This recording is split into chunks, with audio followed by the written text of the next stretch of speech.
में श्रेष्ठ थे, महान थे, तो क्या उनके चेले महान नहीं हो सकते हैं? उन्होंने सारे देश में धर्म का डंका बजा दिया। उन्होंने सारे देश में आज परिस्थिति बदल दी, विधर्मियों को खदेड़ दिया, भारत में रहने नहीं दिया। तो क्या मैं उनके शिष्य नहीं हूं?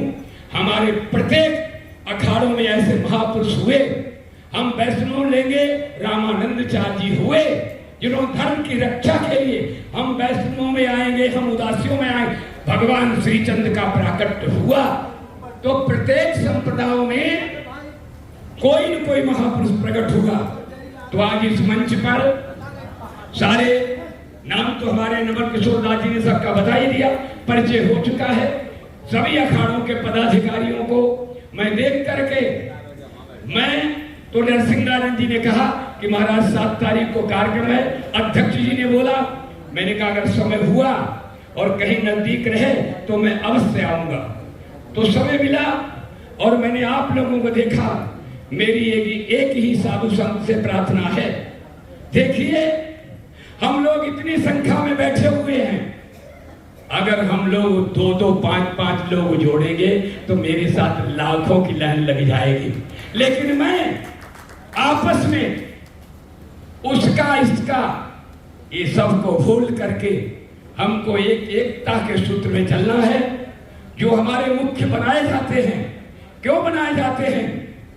मैं सबकी बात तो नहीं कर सकता, लेकिन जहां धर्म की बात आती है हम लोग जूना अखाड़े के सबसे आगे गोली खाने के लिए खड़े होते हैं। और ये हमारा, क्योंकि इसका नाम इसलिए पड़ा है जूना अटले सबसे पुराना। ये शब्द कहां से? तो हम लोग यही चाहते हैं, प्रमुख तो कोई लोग होते हैं, सेना। आप हम लोग शंकराचार्य क्या सेना है, एक 5 साल की अवस्था में और सारे देश में सनातन धर्म की लहर दौड़ा दी। तो आज हमको एक होना पड़ेगा। आज धर्म के ऊपर देखिए, हम लोग जब तक इन राजनेताओं को नहीं समाप्त करेंगे, इनको जब तक इनके लोगों में हम नहीं घुसेंगे और धर्म की आवाज नहीं उठाएंगे, नहीं तो तोड़फोड़ करते रहेंगे, जातियों में बांटते रहेंगे और जातियों में बंटने के बाद हम एक नहीं हो सकते। तो सबसे बड़ा लक्ष्य हमारा क्या है? सबसे बड़ा हमारा इस मंडल का, साधु समाज का, हमको नेताओं के चक्कर में जो जनता पड़ती है इनसे मुक्त कराना है और उनको धर्म की आवाज उठानी है। कि आप देखिए, दूसरे मजहबों को देखिए, हमारे मजहब पर कोई बात आती है तो शांति से सुनते हैं। कश्मीर में कोई बात होती है तो दिल्ली में हम लोग सुनते हैं, हम आवाज नहीं उठाते हैं। आज मणिपुर में, भारत में कहीं जाइए, आज क्या दशा हिंदुओं की हो रही है। लेकिन जब तक हम साधु संत क्या हैं, हम लोग धर्म गुरु हैं, धर्म गुरु। और धर्म गुरु का कार्य क्या होना चाहिए? जनता के बीच में घुसना। और जब जनता में हम ये राजनीतिकरण को दूर करेंगे तभी हमारी आवाज बुलंद होगी और सनातन धर्म की रक्षा होगी। नहीं तो हम लोग कितनी भी बोलते रहेंगे, कितना भी बकते रहेंगे, जब तक जनता को ज्ञान नहीं होगा तब तक हमारा धर्म आगे नहीं बढ़ेगा। और ऐसे लोग, विधर्मी लोग, ये हमारे धर्म की निंदा करते रहेंगे, कटाक्ष करते रहेंगे।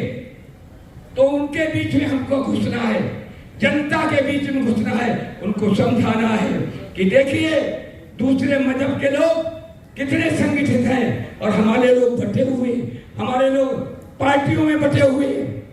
लेकिन एक बात, आज हिंदू धर्म खतरे पर जब बढ़ता चला जा रहा, हमको आवाज उठानी पड़ेगी। और अगर आवाज नहीं उठाई तो हम तमाशगीर बन जाएंगे। और जैसे पहले भारत साधु संत देश गुलाम हुआ, धीरे धीरे यही परिस्थिति बढ़ती जाएगी। आज कश्मीर में क्या है? भारत के अंग होने के बाद क्या वहां हिंदुओं की कोई व्यवस्था है? भारत का अंग है, भारत के अंदर है। आप जाइए बंगाल में, मालदा में जाइए ना, मैं सारे देश में जाता हूं, तो क्या बात है हिंदुओं की। आप झारखंड में जाइए। तो इसलिए हमको जनता के दिलों को जीतना होगा। मंडलेश्वर जी, सारे साधु समाज, जनता के बीच में हम लोग नहीं जाएंगे, हम आपस में आवाज उठाते रहेंगे। हम लोग तो कितने होंगे? करोड़ों की संख्या में हमको लोगों को प्रेरणा देनी है। आज दूसरा धर्म देखिए, दूसरे मजहब की बात, एक बात उठती है, जब हमारे नरसिंहानंद जी ऐसी बातें करते, सारे लोगों से खपा पार्टियां क्या क्या आक्षेप करती, लेकिन उन्होंने कभी हिम्मत नहीं हारी, पीछे नहीं हटे। और उनका जो स्वभाव है, हमको इनके समान, अगर इनके अंदर 100 गुण है तो 10 गुण तो हमको भी ग्रहण करना पड़ेगा और कंधे से कंधा दिल्ली मंडल के साथ चलना होगा। और अगर हम लोग आपस में ही, हमारा देश, आप लोग सुनिए कैसे गुलाम हो गया। भारत में 700 वर्ष मुगलों ने राज किया, 300 वर्ष अंग्रेजों ने राज किया, हम लोग उनके चुंगल में बंधे रहे। क्या भारत में संत नहीं थे? क्या भारत में सूरवीर नहीं थे? क्या भारत में ज्ञानी नहीं थे? भारत में क्या नहीं था?